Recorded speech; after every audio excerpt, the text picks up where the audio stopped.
give a recommendation.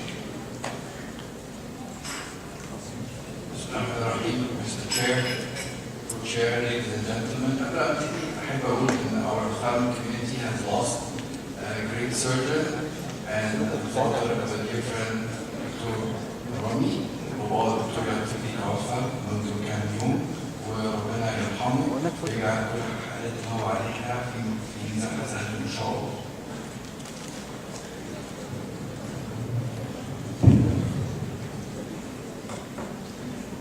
So let's begin by the first case, which is a 44-year-old male presenting following failed 3 pancreatic arthroplasties with extensive corneal melting.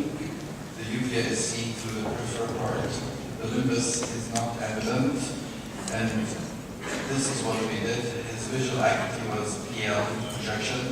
His ultrasound showed a flat retina, and there was an increased cutis ratio, and the elective showed a slightly impaired VEB. He was started on systemic immune suppression and topical anti-glaucoma. This is 1 year later. There is progressive protrusion of his cornea with an angiocephaloma formation, exposure, keratopathy, and lack of thalamus. The surgical intervention we performed was started with an Hatem valve, and the last thing was a carotid grafting. This is intraoperative footage with the excision of the staphyloma, cataract extraction, and anterior keratoconthesis. And this is his final outcome 3 months later. Still, the vision is compromised because of the increased cutis ratio components coming. Our second case is a 49-year-old with uncontrolled photoarthritis presenting with a central perforation. He had lost his other eye several years ago due to a similar perforation. Our intervention was simple, but the thing is that I want to emphasize on is that you have to contact his dermatologist and ask him to boost up his systemic immune suppression. This is his degree of application, the contact lens, and this is 3 months post-op. Notice that there's a puncture plug because of his severe eye. This is a 29-year-old welder presenting with a rate abscess 2 days post-foreign body removal under complete septic conditions. He's prescribed 45 antibiotics of culture and sensitivity. 1 week later, he has a complete abscess, and 5 days later, he has a center perforation, 7 millimeter in thickness, in diameter. Intraoperatively, he sutured the graft with interrupted sutures, and his vision corrects to 560 post-operatively. This is a picture 3 weeks post-op. This is a 57-year-old lady presenting with diminution of vision of 2 months duration. She has a cataract surgery 7 years ago with an intraocular implantation, despite this anterior corneal opacity, +4 cells, and a cutis ratio of 1, and a topical anti-glaucoma medication. The systemic notice that there is extensive atrophy of the iris at the pupillary margin. The systemic workup is negative. She started on systemic immune suppression 7 days later. She developed this dendritic ulcer.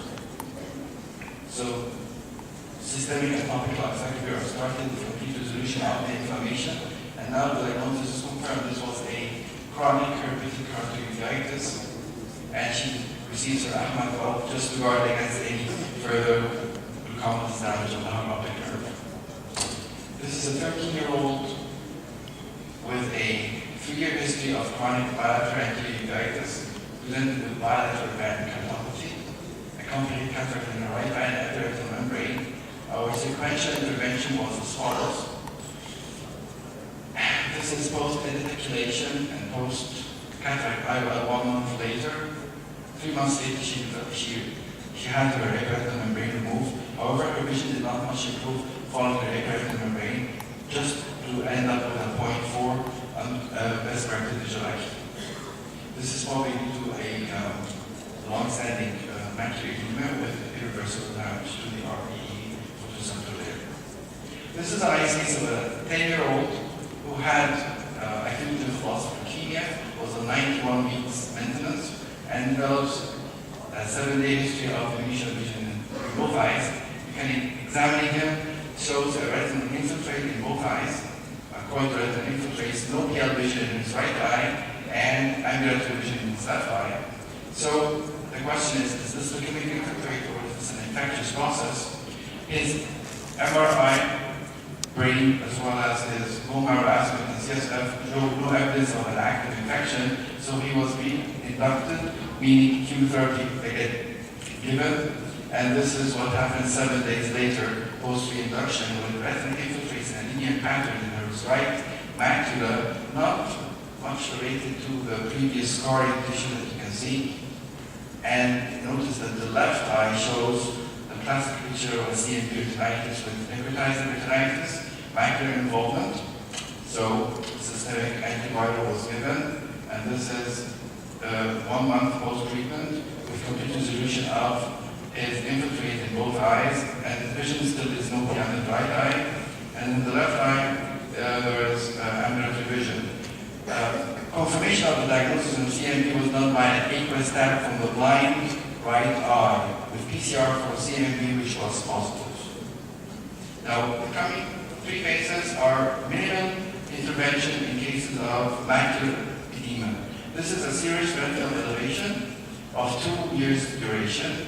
Previous intravitreal Avastin twice of no consequence. Still there is marked metamorphosis. 1 intravitreal injection of steroid of no consequence as well, and marked metamorphosis. This is his OCT scan. On good review of his medical history, it shows that he has chronic asthma with systemic steroids, and notice the complete resolution of his edema once the steroids were stopped for 1 year. And this is another case of persistent vitreoretinal traction and progression 1 month later with the possibility of an impending macular hole. He receives his mycoplasma, and this is complete resolution with visual correcting to 1 following his intravitreal orchidoplasma. This is a case of central inclusion in a case with pseudoexfoliation, cataract, and glaucoma. And this is 3 weeks post-intravitreal Avastin with complete resolution of his macular edema. And this is the last case of a complicated silicone oil removal. She's referred for silicone oil removal. 1 year ago, she had her cataract extracted and silicone oil removed and silicone oil injected. Her vision is hand motion. Ultrasound shows calcified silicone. During the surgical intervention, the IOL is explanted, posterior capsule is removed, and examination of the fundus is normal, retina is actually attached, multiple fluid exchanges performed. Post-operative day 1, she has this vitreous hemorrhage, which is refractory to any treatment for 5 days. She has re-exploration of her wound, irrigation aspiration of the anterior chamber, and a subsequent tap is performed. And this is her final appearance 1 month post-surgery. Thank you very much.